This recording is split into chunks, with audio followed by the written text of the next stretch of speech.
jafe lool tey ci diwaan bu ndakaaru dem ak dikk la ko sabab di ñaari mbir grève bi nga xamante ni tata yi grève nañu ko mu war a toll ci ñetti fan tey jile yem ak ñaareelu fan bi leneen li ci dolleeku di taw yu métti yi nga xamante ni wàcc na fili ci diwaan bu ndakaaru waral dem bi ak dikk bi jafe lool ci koñ yi ndax taataayu ndox waaye itam tali yoo xam ne fees na dell ak ndox jafe lool oto mën fa jaar yi la jafe-jafe waral dëkk bi fépp foo aw liñ fay nemmeeku tey moo di ay cag-cag yoo xam ne ñu ngi jël askan bi di leen yóbbu ngir ñu mën a doxi seen ay soxla waaye itam lenn ci ay taxi sax jafe na lool ngir ñu mën a amal seenub liggéey la tax moo di ndox mu bari mi nga xamante ni nekk na ci dëkk bi ñaari yëf yi la bu ci nekk suñuy état yu war ci taxaw ngir jàppale ci ñi nga xam ne ñoo di askan bi mu di grève bi nga xamante ni tata yi amal nañu ko ci biir Dakar jëmale ko ci ñetti fan waaye itam jafe-jafe inondation bi nga xamante ni teel nañu ko nemmeeku lool ci dëkk bi ndax kat mën nañu ne ci taw yu njëkk képp ci la ñu nekk te waxtu yi la ñu nekk jafe-jafe yi foo ko natt rek wees na ko ndax fépp foo aw la nga fay gis moo di taataawu ndox waaye itam ay tali yu dagg yoo xam ne jaar fa dina doon lu jafe lool li la nag lépp day tegu ci kaw population bi nga xamante ni seeni surga di suñuy gouvernement war nañ di leen taxawu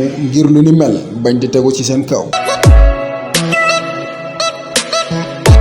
Abonnez-vous Thiowli Sénégal abonnez ci Thiowli Sénégal. Abonnez-vous Thiowli Sénégal. Abonnez-vous Thiowli Sénégal. Abonnez-vous Thiowli Sénégal. ndax man li ma soxla ci xibaar yu wér te wóor Thiowli Sénégal.